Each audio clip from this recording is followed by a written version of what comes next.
alat itu, yang ini bak steril toh. Nah, bak steril. Di dalamnya bak steril itu ada 2 kom, ada pinset steril. Berarti kalau sudah begini berarti dia steril. Ada handscone steril. Nah, ini cairan ini untuk nanti diganti toh. Kita ganti cairan. Nah, terus ini katanya ini teman sudah sediakan tempat plesternya nanti, tempat tanggalnya sudah potong-potong memang ini. Dan memang harus dilakukan ini sebelum kita ke pasien, sudah disiapkan memang ini. Ini tidak ada dalam bak steril ya? Iya, Bu. Gunting plester bukan di bak steril. Yang positif di bak steril di gunting plester. Karena memang kondisinya nanti pun juga kan sudah tertutup pakai kasa, baru kau pasang Plester. plesternya bukan steril. Kemudian ini kasa steril. Alcohol swab, tipe fix plesternya, ada handscone bersih. Nah, sudah pernah dikasih tahu sebelumnya, kita sudah lakukan video di video-video yang terlalu banyak itu. Nah, kan otomatis pertama perinteraksi intinya kan kau sudah siapkan alatmu, kemudian kontak sama pasiennya, kasih tahu tujuannya, jangan lupa posisikan pasien, sampirannya dipasang. Setelah setuju pasiennya bawa dekat alatnya ke pasien.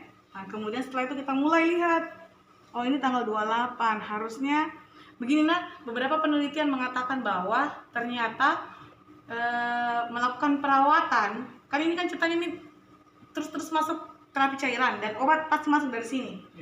Otomatis ini sangat beresiko terjadi flebitis, yang mana flebitis itu bengkak di sini. Yang bengkak, kalau ada orang tuh bengkak habis pasang infus bengkak tuh, bukan habis pasang infus dalam waktu yang lama dan kemudian tiba-tiba tersumbat di area sini besar, sakit dan kemudian cairannya tidak lancar, itu flebitis. Nah, sangat beresiko. Kenapa? Karena kan terapi cairan terus masuk, antibiotik disuntik masuk, kan pekat itu. Makanya ada itu orang kalau misalnya dikasih antibiotik sambil dikasih jalan ini sambil dikasih masuk supaya tidak terlalu pekat dia masuk ke pembuluh darah. Karena memang kan kalau antibiotik misalnya dikasih 3 kali dalam sehari disuntik toh, misalnya cefotaxim, ciprofloxacin, masuk ke sini agak pekat itu udah nyeri dia rasa. Makanya itu pun juga antibiotik ketika dia mau dimasukkan ke dalam pembuluh darah diencerkan dulu dengan 10 cc NaCl biasanya, atau tidak pakai Aquades. Kenapa? Karena jangan sampai nanti malah kalau seringnya diberikan terapi itu bisa jadi faktor penyebabnya flebitis. Beberapa penelitian mengatakan ternyata bahwa paling lama pemasangan infus pada satu vena 3 hari atau 72 jam. 3 hari atau 72 jam. Jadi kalau lebih dari itu beresiko. Makanya ada beberapa rumah sakit yang besar itu tiap 3 hari pas dia ganti infusnya. Tiap 3 hari pas dia ganti tempat pasang. Cuman itu besar biayanya. Kenapa besar? Karena otomatis dia harus membutuhkan banyak aboket. Toh? Ini kenapa kita yang masuk ini? Peralatan infusnya juga baru. Nah, perawatannya pun kalau kita lakukan perawatan, jangan sampai nantinya kan perawatan kalau kita buka semua itu plesternya, beresiko sekali tuh ada goyangin tempatnya. Karena kan yang masuk begini aboketnya. Kalau misalnya kau tidak jaga betul-betul ini tangan pegang ini, bisa jadi dia bergeser. Jadi pada saat kau kasih putar malah tidak pada tempatnya. Makanya ada beberapa yang mengatakan bahwa yang dibersihkan adalah kasa yang menempel, kasa yang menutupinya, insersinya. Tapi dia itu jangan dulu dibuka. Karena kalau misalnya ternyata sudah tersumbat itu harus dilepas segera. Kenapa? Karena kalau misalnya kau buka-buka terus toh sangat beresiko dia untuk bergeser posisinya sehingga bisa mengakibatkan malah tidak masuk pada tempatnya, bengkak lagi, ganti lagi tempat lain. Kan memang perih itu sebenarnya. Kalau beberapa rumah sakit yang besar tuh malah sudah 3 hari ganti di tempat lain, tidak pernah di tempat yang sama. Karena kan dia menggunakan terapi cairan yang kontinu. Nah, terus makanya kenapa saya bilang plester yang menempel pada jarum tempat insersi itu tidak dilepas. Ada yang begini tuh.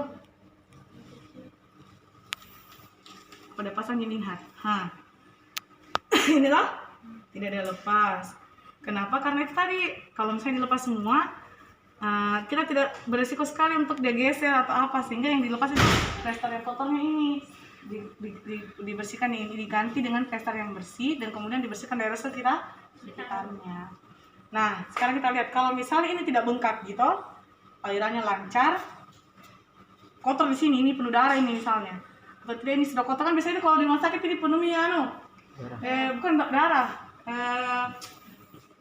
kotoran di kayak warnanya bukan lagi putih, coklat-coklat terus saking kotornya itu pasien di rumah sakit. Akhirnya terus diganti. Kenapa? Jangan sampai gara-gara itunya tidak bersihnya itu kasa yang menempel pada tempat insersi bisa mengakibatkan infeksi. Makanya harus dibersihkan. Dirawatnya dengan cara apa? Ingat, di sini sudah tertulis tanggal. Jadi intinya nanti kalau kita pun melepas plesternya, tanggalnya kembali harus dipasang. Bukan tanggal yang ini, tapi tanggal hari dimana kamu melakukan perawatan. Sekarang katanya ini kan mau dibersihkan saja. Alirannya lah lancar. Tangan saya pakai yang spoon bersih.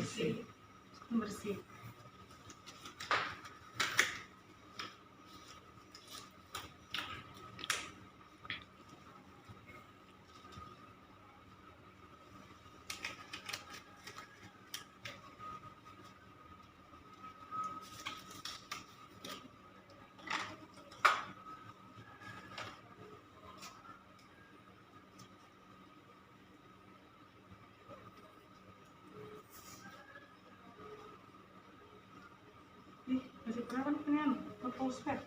Kenapa bisa terpotong? Bisa terpotong. Dan sampai itu lagi rekam nanti masih pernah kita call swab. Ya, ini saya berlepas pelan, dibasahi. Kenapa dibasahi? Ini bukan kulit manusia. Kalau kulit manusia ini melengket nih. Bayangkan kalau ada bulu-bulu di tangannya, kalau muntah satu kali, sakit tidak? Sakit, Bu. Pada pasiennya. Jadi dilepas pelan. Sambil dilepas, permisi Bu, saya lepas ini Bu ya. Kalau sakit kita bilang sakit ya Bu. Sambil saya lepas.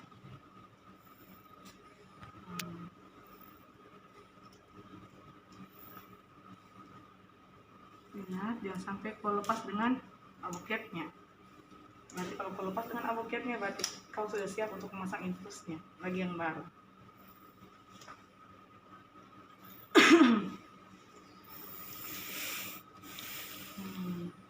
Sudah saya lepas.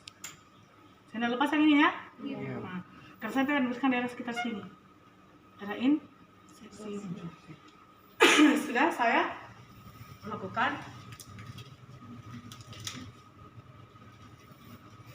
Saya buang. Kemudian saya cuci tangan lagi kembali. Sebelum saya melakukan, saya harus menyiapkan dulu terlebih dahulu adalah kasa yang akan saya pakai.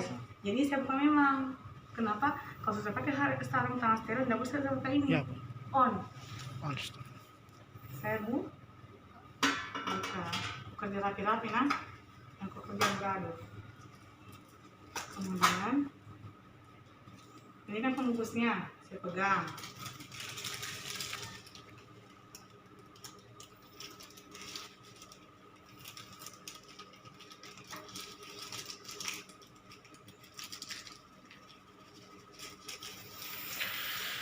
Jangan disentuh nah, jangan disentuh. Di rumah sakit dia tidak begini lah. Oke, sudah ya.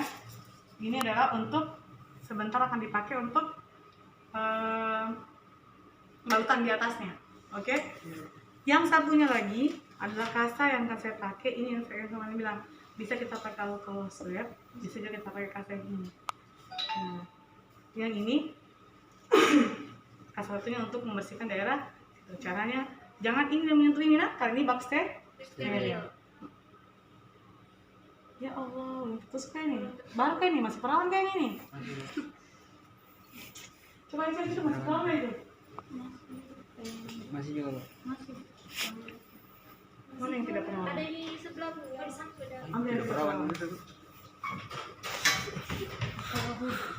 Ya soalnya Dok, nanti sebentar ini mau dipakai. Kalau sudah pakai handscoon bisa kita pasak, kita harus seperti itu. Kalau sudah steril.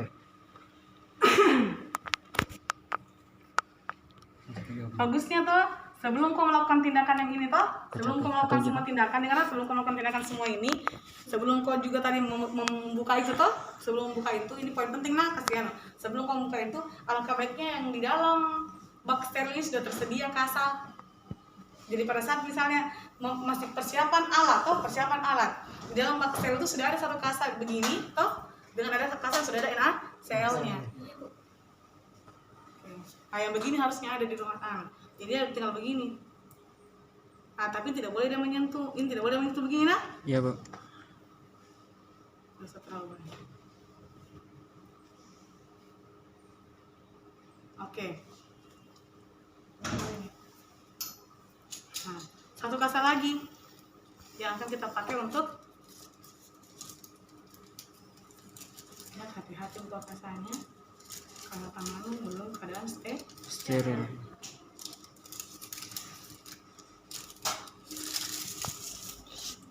Oke, sudah toh? Nah, sudah ada itu, sudah ada ini, sudah siap yang ini kita pindahkan ke bawah saja, toh? Karena nanti akan, sudah ada juga kasang tadi kau ambil, rapikan alat-alatnya, testernya tinggal dipakai. Sekarang saya pakai handscoon.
Kalau misalnya handscoon itu tidak lepas di tanganmu, maksudnya belum proses semua, jangan sampai kamu kasih gini lagi, karena nanti kau akan sentuh yang ini ya, jadi kayak begini tadi, walaupun belum piala di sininya, langsung ambil di sininya, baru kalian pasang kalau sudah sama-sama terpasang handscoon. Kalau ini sudah begini, ini yang saya pegang dalam, jangan luar, karena yang dalam steril. Harusnya kalau kita kerja begini itu ada nanti sini, kantong kresek, tempatnya untuk Membuang sampah. Oke, ini tangan saya sudah steril ya. Kemudian saya baru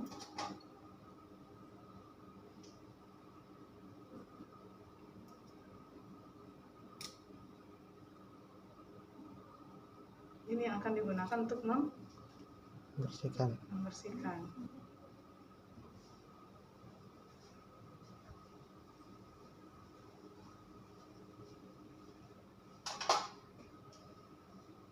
Bisa. Jadi intinya sebenarnya itu kerjanya nanti,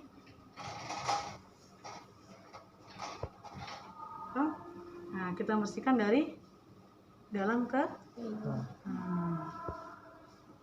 Kalau misalnya mau pakai kasih lebih dari 1 bisa, mau pakai 3 supaya ada bersih betul kan, ini kan tangan patung. Tapi kalau misalnya tangan manusia kan karena kotor sekali, jadi kalau kita mau bersihkan tuh bisa lebih dari kau terserah kau. Jadi kalau kau kan nanti di lab itu santai kok, jangan kau tegang sekali. Oh iya, saya mau pakai kasa 3 karena kan pasti kotor sekali tangannya ini, bisa olesin 1 kali ya, masih kotor kayaknya kali ya, 3 kali. Oke, dibuang di bengkok. Sudah toh? Iya, Bu. Sudah dibuang di bengkok. Kemudian setelah itu ini sudah kena, toh? Nah, kemudian tangan yang satunya lagi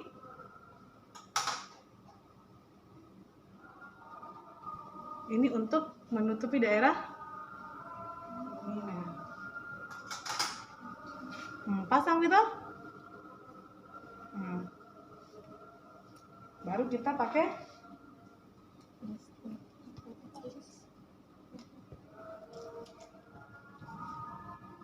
paham ini? Ini imut-imut sekali.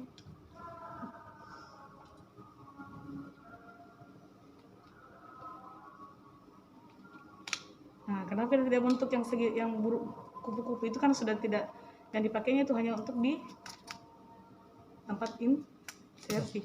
Satu lagi saya kasih tahu, mungkin karena tidak pernah di video aku ada yang saya bikin yang transparan dressing, ada gambarnya toh, itu sebenarnya di rumah sakit sudah pakai itu. Rumah sakit Kendal mungkin yang masih jarang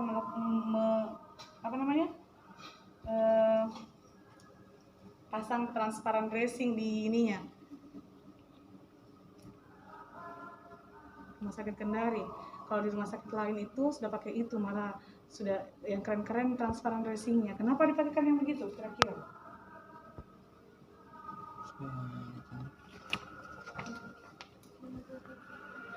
Hah? Kenapa kira-kira? Hah? Supaya kalau flap itu terlihat. Kalau transparan dressing kan betul-betul kelihatan itu tempat insersi dari luar.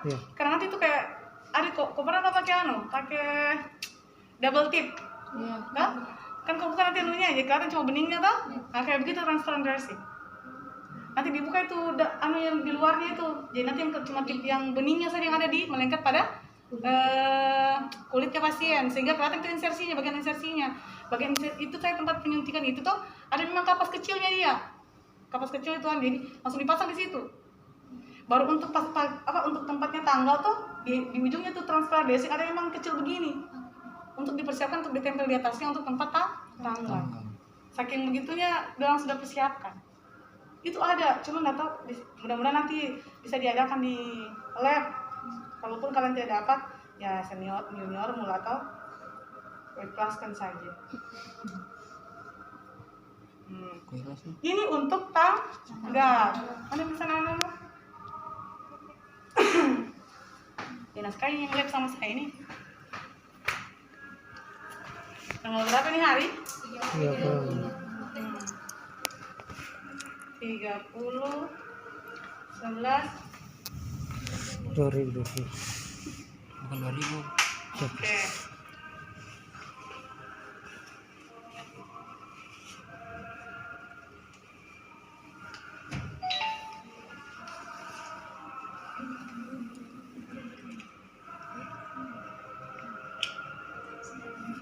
Jangan tabal tanggal Muna, jangan tabal tanggal teh, tabal tanggal yang pasang. Saya pasang tanggal tabal begitu. Oke, terpasang nih untuk yang untuk up infus. Sama nih tadi up infus digosok, dibuka semua. Jangan bisa buka karena mau ujian temanmu, nggak mungkin saya pasang ulang lagi. Setelah terbuka semua ini kasarnya kan masih ada yang tertinggal yang insersi begini toh? Nah, dibuka itu yang plester yang begini tadi itu dibuka. Sebelum kau tarik ini aboketnya keluar, tekan di bagian sini. Tekan di tempat memang adanya itu aboket. Jangan kau di sini aboketnya kau tekan di sini. Nggak mungkin, pasti keluar darah. Tapi ingat sebelum kau melakukan semua, matikan. Matikan. Dimatikan ini ya, kremnya diturunkan ke bawah. Kenapa roller kremnya diturunkan ke bawah? Kenapa? Kayak tadi kau merawat, matikan dulu. Sama dengan pada saat kamu sedang melakukan up infus. Kalau up infus, kalau kau matikan ini, pada saat kau tarik ini keluar air cairan dari sini. Jadi dimatikan. Baru setelah itu kau tekan, sudah dibuka semua ini kasa tuh, tekan di sini begini. Nah, sudah dibuka semua ini kasa, ingat ya, sudah dibuka kasanya. Baru tarik pelan-pelan. Kenapa harus ditekan begini? Agar darah tidak keluar. Udah keluar. Nah, ditekannya pakai apa? Ambil alkohol sweat. Tekan di atasnya begini, tarik ini. Setelah itu plester. Walaupun sebenarnya tuh kalau pembuluh darah begitu paling cuma kayak adit orang yang habis taruh tangannya di misalnya pintunya agak tajam tuh tergores begini, sedikit darah yang keluar, tidak akan banyak yang keluar dari pembuluh darah, enggak, cuman ditekan. Kalau misalnya kasanya itu kotor pas pemenakan, gantilah kasa lagi, sep alkoholnya kotor ganti dengan sep alkohol yang baru kasih plester. Karena pernah ada kejadian seniormu dia tidak tekan, tarik darah keluar. Itu pasien kelas berapa itu? Handscool steril cuma ini saja? Ada berapa? Mau ujian? Di sini aja sih. Oke. Sudah selesai semuanya? Sudah selesai misalnya ini selesai perawatan toh? Atur kembali. Kalau sudah tahu 21 kali per menit misalnya. Nah, bikin tanganmu, hitung 21. Paham? Jadi kalau kau sudah dapat rumusnya misalnya 16 kali per menit. 16 kali per menit. Oh, saya bagi 4 deh, jadi 4 tetes per 15 detik. Pasang jam 15 detik. Dari yang 1 sampai ke 3 15 detik. Ayo kita hitung tetesnya. Oh, 4 mini 15 detik. Cocok nih. Ini medium. Beginilah roller kremnya posisinya untuk bisa mendapatkan 4 tetes per 15 detik atau 16 tetes per menit. Kenapa di 15 detik? Supaya lebih cepat menghitung, karena tidak mungkin begini terus toh. Iya. 1 menit, salah lagi deh. 1 menit ini dia bilang pasti mamanya ini dia hitung tetesan. Makanya kenapa dimudahkan dengan menghitung 15 Detik. Kalau bisa dia bagi 15 ya bagi 15, bagi 15. Kalau bisa di dalam 15 detik berarti dibagi habis berarti 4 apa? Kalau misalnya bisa menghitung itu dalam 15 detik, misalnya 16 tetes toh, kalau saya bagi 4 kan habis 4. Nah, pakailah itu. Tapi kalau tidak bisa menggunakan, kalau saya bisa menggunakan 30 detik. Asal dibagi habis. Karena kalau tidak bagi habis agak ini. Kalaupun memang tidak bagi habis, ya dibulatkan berarti supaya tidak terlalu ini toh. Karena kalau misalnya 1 menit, tidak pas lah 1 menit ini. Ulang lagi deh, coba kasih nenek sedikit. Akhirnya tidak dapat. Lama, pasti dia bilang ini deh. Biar tetesan begitu, lamanya gitu. Ya, paham ya? Sudah paham deh? Bisa tanya Bu, itu yang tadi kan sudah pasang kaos setengah steril. Untuk ambil itu plesternya kan itu unsteril. Kenapa ya? Kan sudah Oh, tidak apa-apa. Kasih Bu. Kalau memang tidak, karena kasa itu tidak menempel, kasa yang di luar tidak menempel di dalam dia toh. Karena makanya ada pembungkus kasa sterilnya ini. Tidak apa kalau kita mau pasang, karena dia bukan lagi Ya Bu. steril kalau sudah di plester. Bahkan kita kadang kalau masang plester kita sudah buka handskun. Ya Bu. Enggak? Ya,